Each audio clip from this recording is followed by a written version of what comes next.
So efficiency of a solar cell is limited by both science and technology. We can see that there are various effects, and some of these we're going to explore today. There is a problem with the long wavelengths of light. The infrared end of the spectrum is not actually absorbed by the solar cell. The threshold for the absorption is determined by something called the semiconductor band gap, and that is the energy or the wavelength beyond which the light will just pass through the solar cell without being affected. We also find that the short wavelength light at the UV end generates only a single pair of charges, even if it's possible that its energy could have generated more. It's extremely unlikely that this will happen. And so we only take a small bite out of the short wavelength light and don't use it to its full strength. There are then some more or less engineering limitations by the contacts that have to be put on that will block the light, and effects on the surface due to light being bounced off a shiny surface. And finally, in the optical list of reductions, if the solar cell is too thin, light will pass through it, only being partly absorbed. We're not going to look at the other restrictions on efficiency today, and these are mainly to do with the cell construction and the way in which these pairs of charges are separated. Now, when you look at the combination of current and voltage that can be generated by a solar cell, we find that there is an optimum threshold for getting the biggest current and the biggest voltage. And this threshold lies at a threshold of about 1.5 electron volts, which is very close to the band gap that silicon has and a bit closer to some of the other materials that we could use. So for maximum effect, if we're going to improve efficiency, we should make sure that the first step is very strongly improved.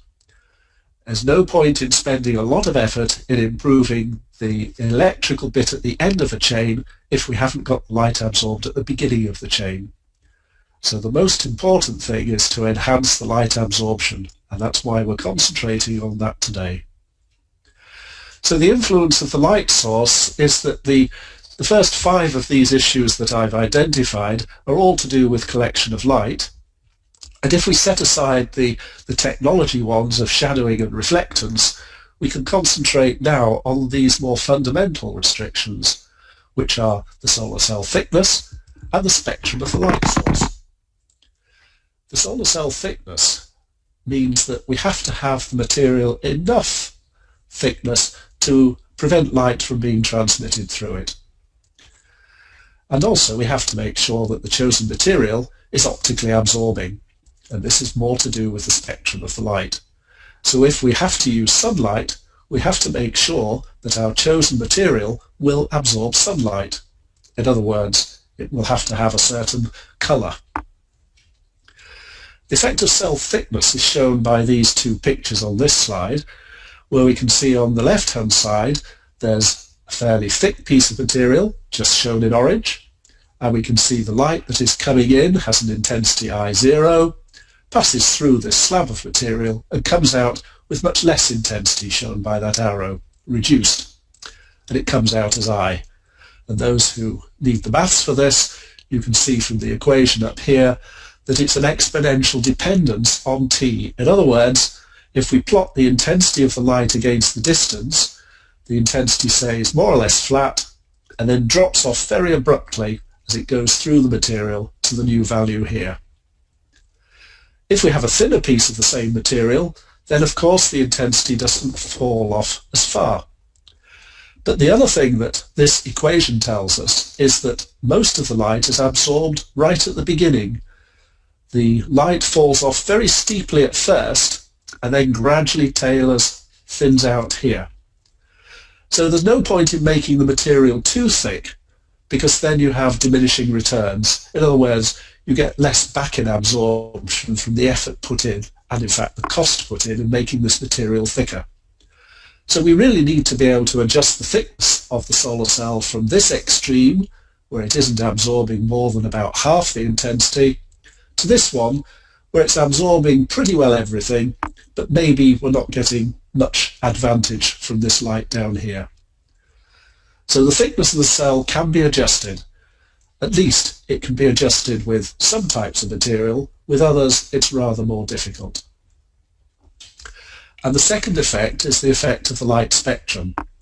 Here we have a wide bandgap material, in other words one with a threshold for absorbing sunlight that will absorb the short wavelengths, those are the colours at the blue end of the spectrum, but it will allow green and yellow and red light to be transmitted through. So I've tried to show white sunlight coming onto this material and a lot of it just passing through, because this will only absorb the high energy light, the UV end of the spectrum. This other material may well be the same thickness, it may even be thicker, and you can see that in this case it's absorbing energies which are greater than the red. In other words, it really only transmits infrared parts of the spectrum, and so it's a very good absorber of sunlight. Excuse me. So as a result, it's a strong absorber. Now if we look at the solar spectrum, we can see these two effects. First of all, how they may be influencing the operation of a solar cell. We must have an absorber of sufficient thickness, and we must choose the absorption to match the spectrum. The red spectrum here is the one that matters. This is the spectrum at sea level, from sunlight that initially was at the top of the atmosphere as a fairly smooth curve shown in yellow. The red spectrum shows that a lot of light is absorbed in the atmosphere, mainly by water vapour, but also by oxygen and CO2, and so there are big chunks of spectrum missing, particularly as we go to infrared wavelengths. If we take silicon as our solar cell, which is the most widely used, we can see that its threshold, its bandgap energy, lies at about here on the wavelength scale. It has an energy of about 1.1 eV, which falls somewhere on here at about 1,000 nanometers, about 1 micron. And so we can only absorb the energies which are higher than that, in other words, shorter wavelengths. But it does mean that silicon will absorb all of the visible light and the UV and some of the infrared. So just by chance, it's quite a good absorber of sunlight, even though it isn't perhaps the one we would choose initially.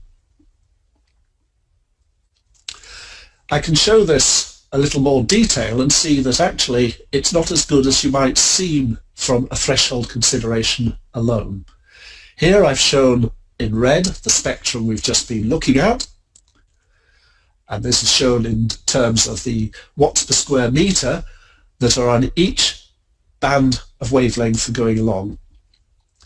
Now first of all, here's the threshold for silicon put on, and we know that it won't absorb any of the wavelengths to the right, and that's something like 23% of the solar spectrum.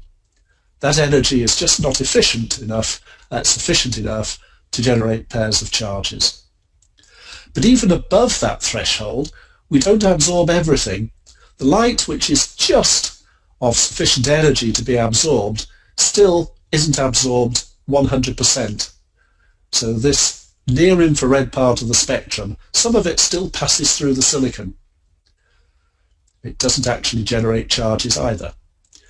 The UV end of the spectrum here, from the blue to the UV, we actually only make use of a part of it, and it's rather as though the spectrum had this shape instead of this shape. We lose some energy with these high energy parts of the light. If we think of light as photons rather than waves, what we're saying is that each photon at this high energy side, up here, will still only generate at best one electron, one negative charge. Now if we want to choose other semiconductors, these are shown on this rather busy slide, which shows a number of possibilities. And the way it's shown is to show the absorption strength per unit thickness on this logarithmic scale. So every time you go up one division, you're increasing the absorption by 10. Now we don't have to absorb everything, we just need it to be a strong absorber. So let's just say we need it to be around about here. Then that means that silicon, as shown by this curve which is scribbled over in red, silicon at this point, you can see, is falling off quite gradually. In other words, silicon doesn't absorb light very strongly until it gets up here to the visible part of the spectrum. Here we are at about the green bit of the spectrum. In energy terms, from the top, we're reading more than 3 electron volts. And 3 electron volts should really be enough to generate 3 charges. So silicon is not behaving as well as we would like. However, it's still a good solar cell material because we know a lot about it and we can engineer it very well. If we take something like gallium arsenide, this has nearest of the simple semiconductors to the optimum threshold, and you can see its absorption rises very rapidly. So it absorbs all the energies to the left of this very, very strongly. And so for something like gallium arsenide, or indeed amorphous silicon, which is a different form of silicon, you can see that at this point the absorption is 10 to the 4 per centimetre, which means that we really only need about a micron thickness. We only need a thousandth of a millimetre to be a pretty good solar absorber. It will not let very much light through of wavelengths below this point. So this would be a better material to choose if we only had to worry about the optics. But you could say, what about these guys over here? These materials have got absorptions which stretch right out into the infrared. And certainly they would be much better optical absorbers, although you'll notice that these two in particular are quite complex looking compounds. So these would be better absorbers. They have a threshold out here at long wavelengths, which is equivalent to very short energies. Small energy means, though, a low voltage. So whilst we're concentrating today on the optical effects and getting a strong current, we shouldn't forget that we need to still generate a voltage from these cells. And so very low energy thresholds will not allow us to generate a good voltage.